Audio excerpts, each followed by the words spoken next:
This is the Mequon School mid-semester review by Sarah Owens.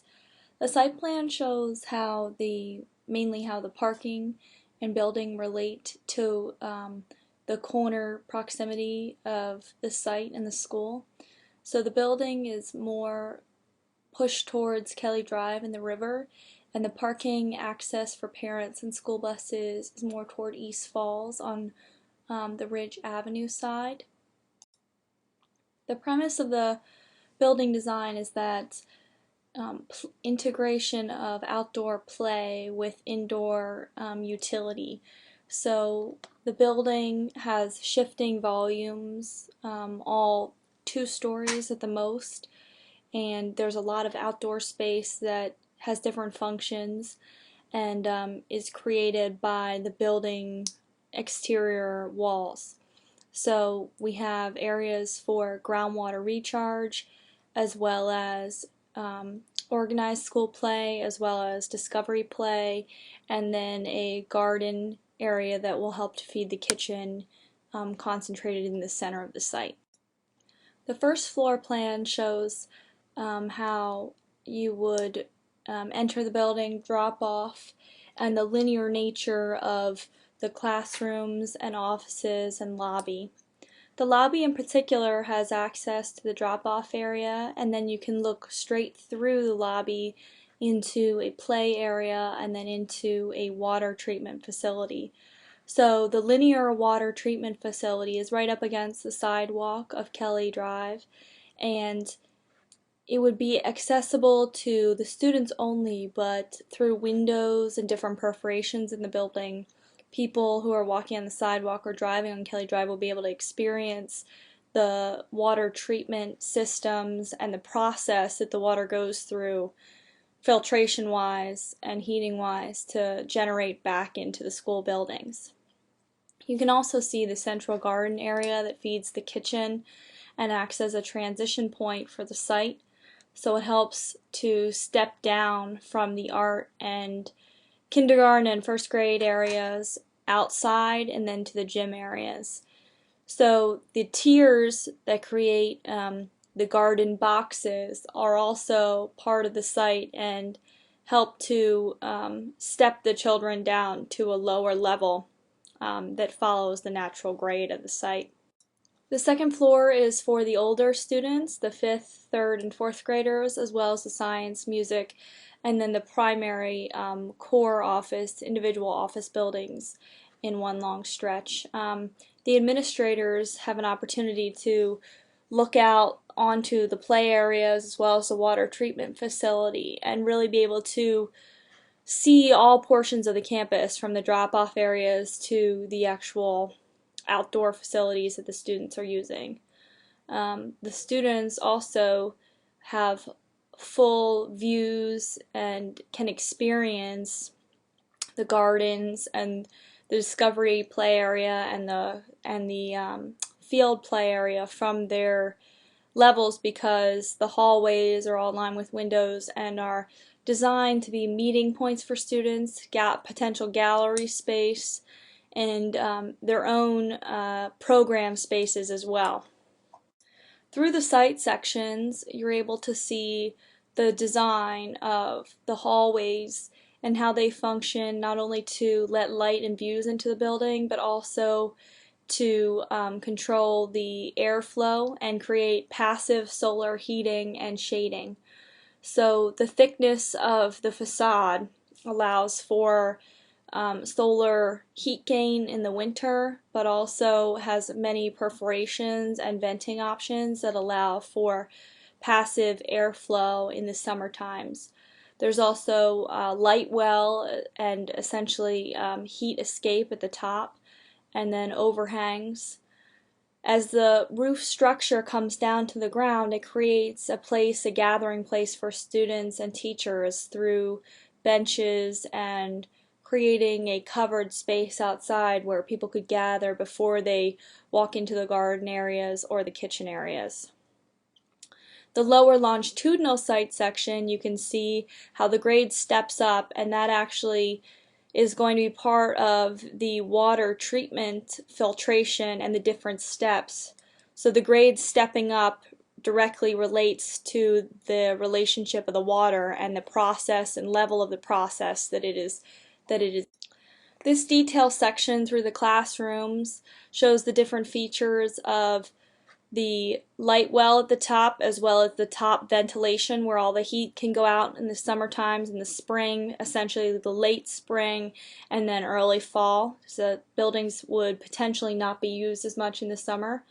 So the heavy reliance on passive technology is with the assumption that the building and the school would not be open for the majority of the hot parts of the summer.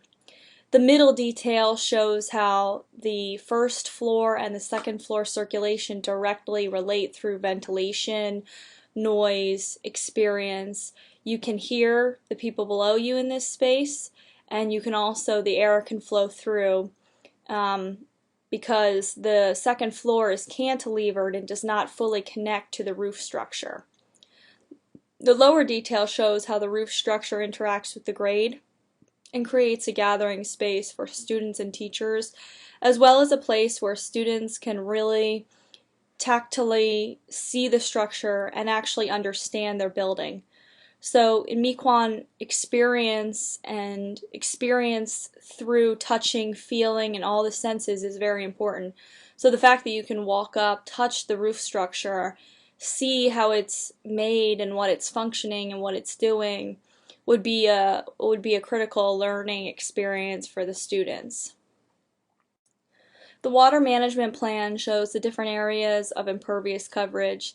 The buildings would be theoretically 100% impervious. However, we are considering doing rainwater collection on the roofs, which would then technically make them pervious because you are collecting the rain. All of the outdoor hardscaped areas would be 75% pervious, meaning that you could do pervious pavers there, something to give the landscape a little bit more structure for sports, for parking, for overflow parking. And then the interior space, all the gardens, discovery play areas, and wetland area and main play fields would all be grass or some sort of vegetation where it would be completely pervious, 100% pervious. So essentially, in thinking further about the rainwater collection and rainwater recharge and stormwater management, you will be managing the stormwater from your driving areas, your parking driving areas in the front of the building. You will be partially managing some of the rainwater and stormwater from the hardscaped areas, the front entry and the hardscaped play area. And you will be also managing all of the rainwater on all the roof systems.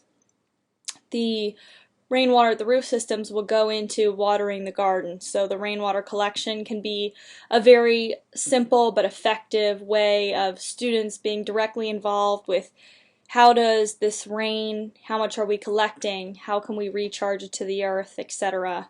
And I think again it'll be a tactile learning experience. The geothermal plan shows the potential for geothermal heating and then potentially cooling in some areas.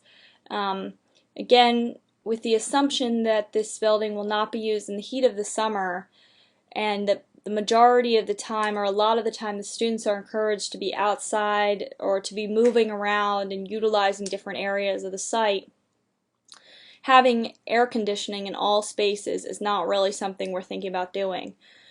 More selectively air conditioning areas such as offices, the nurse's office, maybe parts of the gym in times when you would have large events in the entire school gathering. Maybe not necessarily air conditioning the water treatment area because that's not really a place where students and teachers are using that, so it's not really a place that has to be conducive to human comfort. And then the classrooms and the hallways and those program areas, trying to passively heat and cool those areas as much as possible. As you saw previously in the sections, we are considering doing radiant heat, and so the idea of geothermal heating would be right in line with radiant heat in both floors, the first and second floor. These schematic perspectives show more or less the transparency or the goal of transparency at the water treatment area and how it relates directly with people on the street, and then the stepping down nature of the site and how the buildings are incorporated into that step down and how their function directly relates to the site grade and the different contours of the site. The perspectives of the classroom area show a goal of transparency or a schematic idea of transparency between the hallways and the classrooms, and the idea that this hallway or circulation space serves as a buffer zone for heating and cooling different areas.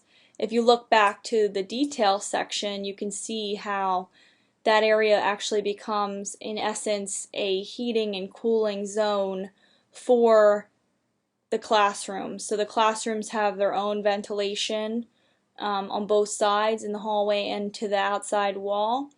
But this space becomes an area where not only is it program area where the students are using it, but it creates kind of a well of heating and or cooling, but also air being able to flow freely through both spaces.